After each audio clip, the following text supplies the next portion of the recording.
आज आप इस वीडियो में सुनेंगे बृहस्पतिवार व्रत कथा। बृहस्पतिवार के दिन विष्णु जी की पूजा होती है। यह व्रत करने से बृहस्पति देवता बहुत प्रसन्न होते हैं।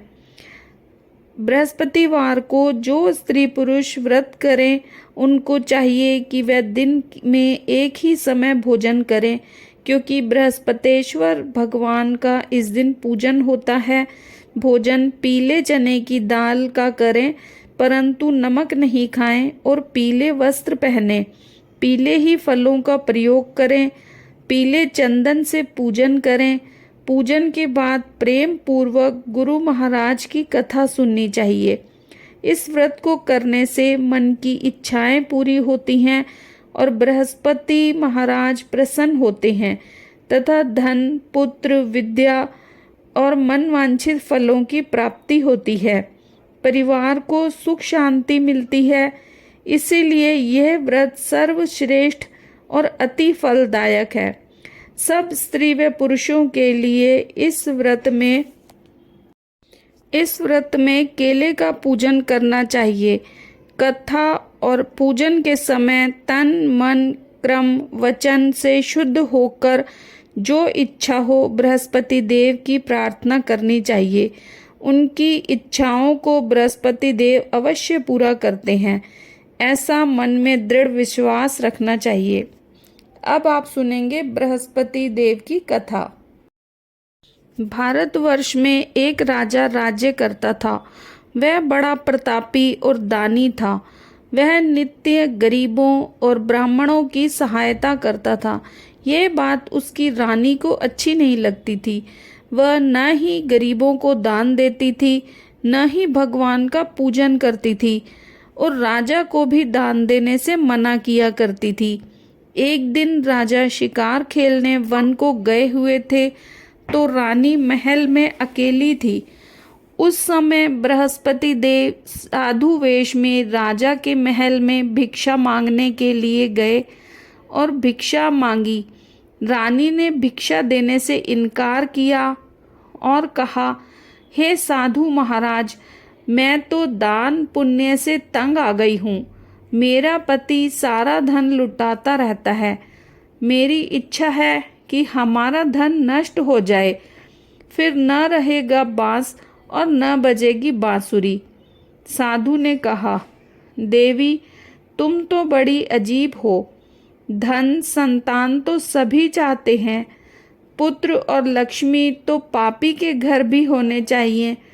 यदि तुम्हारे पास अधिक धन है तो भूखों को भोजन दो, प्यासों के लिए प्याऊ बनवाओ, मुसाफिरों के लिए धर्मशाला खुलवाओ। जो निर्धन अपनी कुंवारी कन्याओं का विवाह नहीं कर सकते, उनका विवाह करा दो।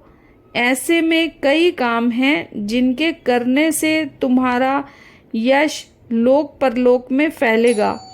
परंतु रानी पर उपदेश का कोई प्रभाव न पड़ा। वह बोली, महाराज, आप मुझे कुछ न समझाएं। मैं ऐसा धन नहीं चाहती जो हर जगह बांटती फिरूं। साधु ने उत्तर दिया, यदि तुम्हारी ऐसी इच्छा है तो तथास्तु। तुम ऐसा करना कि बृहस्पतिवार को घर लीपकर पीली मिट्टी से अपना सिर धोकर स्नान करना, भट्टी चढ़ाकर कपड़े धोना। ऐसा करने से आपका सारा धन नष्ट हो जाएगा। इतना कहकर वह साधु महाराज वहां से आलोप हो गए। इसके बाद जैसे वह साधु कहकर गया था, रानी ने वैसा ही किया। 6 बृहस्पतिवार ही बीते थे कि उसका समस्त धन नष्ट हो गया और भोजन के लिए दोनों तरसने लगे, सांसारिक भोगों से दुखी रहने लगे। तब राजा रानी से कहने लगा कि तुम यहाँ पर रहो, मैं दूसरे देश में जाऊँ, क्योंकि यहाँ पर मुझे सभी मनुष्य जानते हैं, इसलिए मैं अपना कोई काम नहीं कर सकता। देश चोरी परदेश भीख बराबर है। ऐसा कहकर राजा परदेश चला गया। वहाँ जंगल को जाता और लकड़ी काट कर लाता और शहर में बेचता। इसी तरह जीवन व्यतीत करने लगा। एक दिन दुखी होकर जंगल में एक पेड़ के नीचे आसन जमाकर बैठ गया। वह अपनी दशा को याद करके व्याकुल होने लगा। बृहस्पतिवार का दिन था। एकाएक उसने देखा कि निर्जन वन में एक साधु प्रकट हुए। वह साधु वेश में स्वयं बृहस्पति देवता थे। लकड़हारे के सामने आकर बोले, हे लकड़हारे, इस सुनसान जंगल में तू क्यों चिंतामग्न बैठा है? लकड़हारे ने दोनों हाथ जोड़कर प्रणाम किया और उत्तर दिया, महात्मा जी, आप सब कुछ जानते हैं, मैं क्या कहूँ। यह कहकर रोने लगा और साधु को आत्मकथा सुनाई। महात्मा जी ने कहा, तुम्हारी स्त्री ने बृहस्पतिवार के दिन भगवान का निरादर किया है, जिसके कारण रुष्ट होकर उन्होंने तुम्हारी यह दशा कर दी। अब तुम चिंता को दूर करके मेरे कहने पर चलो तो तुम्हारे सब कष्ट दूर हो जाएंगे और भगवान पहले से भी अधिक संपत्ति देंगे। तुम बृहस्पति के दिन कथा किया करो। 2 पैसे के चने मुनक्का मंगवा कर उनका प्रसाद बनाओ और शुद्ध जल के लोटे में शक्कर मिलाकर अमृत तैयार करो। कथा के पश्चात सारे परिवार और सुनने वाले प्रेमियों में अमृत व प्रसाद बांटकर अपने आप भी ग्रहण करो। ऐसा करने से भगवान तुम्हारी सब मनोकामनाएं पूरी करेंगे। साधु के ऐसे वचन सुनकर लकड़हारा बोला, हे प्रभु, मुझे लकड़ी बेचकर इतना पैसा नहीं मिलता जिससे भोजन के उपरांत कुछ बचा सकूं। मैंने रात्रि में अपनी स्त्री को व्याकुल देखा है। मेरे पास कुछ भी नहीं है जिससे उसकी खबर मंगा सकूं। साधु ने कहा, हे लकड़हारे, तुम किसी बात की चिंता मत करो। बृहस्पति के दिन तुम रोजाना की तरह लकड़ियां लेकर शहर को जाओ। तुमको रोज से दुगना धन प्राप्त होगा, जिससे तुम भली भांति भोजन कर लोगे तथा बृहस्पति देव की पूजा का सामान भी आ जाएगा। इतना कहकर साधु अंतर्ध्यान हो गए। धीरे धीरे समय व्यतीत होने पर फिर वही बृहस्पति का दिन आया। लकड़हारा जंगल से लकड़ी काटकर किसी शहर में बेचने गया। उसे दिन से अधिक पैसा मिला। राजा ने गुड़ चना आदि लाकर गुरुवार का व्रत किया। उस दिन से उसके सभी कलेश दूर हुए। परंतु जब दोबारा गुरुवार का दिन आया तो बृहस्पतिवार का व्रत करना भूल गया। इस कारण बृहस्पति भगवान नाराज हो गए। उस दिन उस नगर के राजा ने विशाल यज्ञ का आयोजन किया और शहर में यह घोषणा करा दी कि कोई भी मनुष्य अपने घर में भोजन न बनावे, न आग जलावे। समस्त जनता मेरे यहाँ भोजन करने आए। इस आज्ञा को जो न मानेगा उसके लिए फांसी की सजा दी जाएगी। इस तरह की घोषणा संपूर्ण नगर में करवा दी गई। राजा की आज्ञा अनुसार शहर के सभी लोग भोजन करने गए, लेकिन लकड़हारा कुछ देर से पहुंचा। इसलिए राजा उसको अपने साथ घर लिवा गए और ले जाकर भोजन करा रहे थे तो रानी की दृष्टि उस खूंटी पर पड़ी जिस पर उसका हार लटका हुआ था। वहां न दिखाई दिया। रानी ने निश्चय किया कि मेरा हार इस मनुष्य ने चुरा लिया है। उसी समय सिपाहियों को बुलाकर उसको कारागार में डलवा दिया। जब लकड़हारा कारागार में पड़ गया और बहुत दुखी होकर विचार करने लगा कि न जाने कौन से पूर्व जन्म के कर्म से मुझे यह दुख प्राप्त हुआ, और उसी साधु को याद करने लगा जो जंगल में मिला था। उसी समय तत्काल बृहस्पति देव साधु के रूप में प्रकट हो और उसकी दशा को देखकर कहने लगे, अरे मूर्ख, तूने बृहस्पति देव की कथा नहीं करी, इस कारण तुझे दुख प्राप्त हुआ है। अब चिंता मत कर, बृहस्पतिवार के दिन कारागार के दरवाजे पर 4 पैसे पड़े मिलेंगे। उनसे तू बृहस्पति देव की पूजा करना, तेरे सभी कष्ट दूर हो जाएंगे। बृहस्पति के दिन उसे 4 पैसे मिले। लक्कड़हारे ने कथा कही। उसी रात्रि को बृहस्पति देव ने उस नगर के राजा को स्वप्न में कहा, हे राजा, तुमने जिस आदमी को कारागार में बंद कर दिया है वह निर्दोष है, वह राजा है, उसे छोड़ देना। रानी का हार उसी खूंटी पर लटका है। अगर तू ऐसा नहीं करेगा तो मैं तेरे राज्य को नष्ट कर दूंगा। इस तरह रात्रि के स्वप्न को देखकर राजा प्रातःकाल उठा और खूंटी पर हार देखकर लक्कड़हारे को बुलाकर क्षमा मांगी तथा लक्कड़हारे को योग्य सुंदर वस्त्र आभूषण देकर विदा कर बृहस्पति देव की आज्ञा अनुसार लक्कड़हारा अपने नगर को चल दिया। राजा जब अपने नगर के निकट पहुंचा तो उसे बड़ा आश्चर्य हुआ। नगर में पहले से अधिक बाग, तालाब और कुएं तथा बहुत सी धर्मशालाएं, मंदिर आदि बन गए थे। राजा ने पूछा, यह किसका बाग और धर्मशाला है? तब नगर के सब लोग कहने लगे, ये सब रानी और बांदी के हैं। तो राजा को आश्चर्य हुआ और गुस्सा भी आया।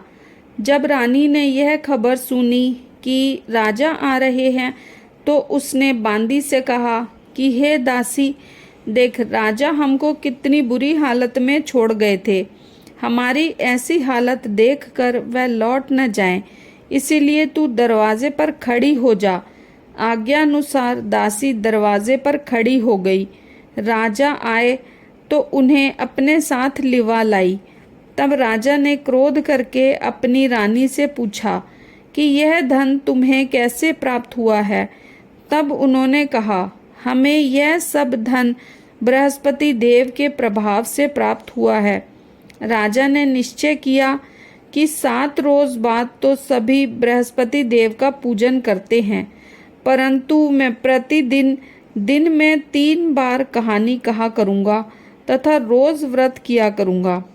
अब हर समय राजा के दुपट्टे में चने की दाल बंधी रहती तथा दिन में 3 बार कहानी कहता। एक रोज राजा ने विचार किया कि चलो अपनी बहन की यहाँ हो आवें। इस तरह निश्चय कर राजा घोड़े पर सवार हो अपनी बहन के यहाँ चलने लगा। मार्ग में उसने देखा कि कुछ आदमी एक मुर्दे को लिए जा रहे हैं। उन्हें रोककर राजा कहने लगा, अरे भाइयों, मेरी बृहस्पति देव की कथा सुन लो। वे बोले, लो, हमारा तो आदमी मर गया और इसको अपनी कथा की पड़ी है। परंतु कुछ आदमी बोले, अच्छा कहो, हम तुम्हारी कथा भी सुनेंगे। राजा ने दाल निकाली और जब आधी कथा हुई कि मुर्दा हिलने लगा और जब कथा समाप्त हुई तो राम राम करके मनुष्य उठकर खड़ा हो गया। आगे मार्ग में उसे एक किसान खेत में हल चलाता मिला। राजा ने उसे देखकर और उससे बोला, अरे भैया, तुम मेरी बृहस्पतिवार की कथा सुन लो। किसान बोला, जब तक मैं तेरी कथा सुनूंगा तब तक 4 हरिया खेत जोत लूँगा। जा अपनी कथा किसी और को सुना। इस तरह राजा आगे चलने लगा। राजा के हटते ही बैल पछाड़ खाकर गिर गए तथा उसके पेट में बड़ी जोर का दर्द होने लगा। उस समय उसकी माँ रोटी लेकर आई। उसने जब यह देखा तो अपने पुत्र से सब हाल पूछा और बेटे ने सभी हाल कह दिया। तो बुढ़िया दौड़ी दौड़ी उस घुड़सवार के पास गई और उससे बोली, मैं तेरी कथा सुनूंगी, तू अपनी कथा मेरे खेत पर चलकर ही कहना। राजा ने बुढ़िया के खेत पर जाकर कथा कही, जिसके सुनते ही वह बैल उठ खड़े हुए तथा किसान के पेट का दर्द भी बंद हो गया। राजा अपनी बहन के घर पहुंचा। बहन ने भाई की खूब मेहमानी की। दूसरे रोज प्रातःकाल राजा जगा तो वह देखने लगा कि सब लोग भोजन कर रहे हैं। राजा ने अपनी बहन से कहा, कोई मनुष्य ऐसा है जिसने भोजन नहीं किया हो और मेरी बृहस्पतिवार की कथा सुन ले? बहन बोली, हे भैया, ये देश ऐसा है कि यहाँ लोग भोजन पहले करते हैं, बाद में कोई और काम करते हैं।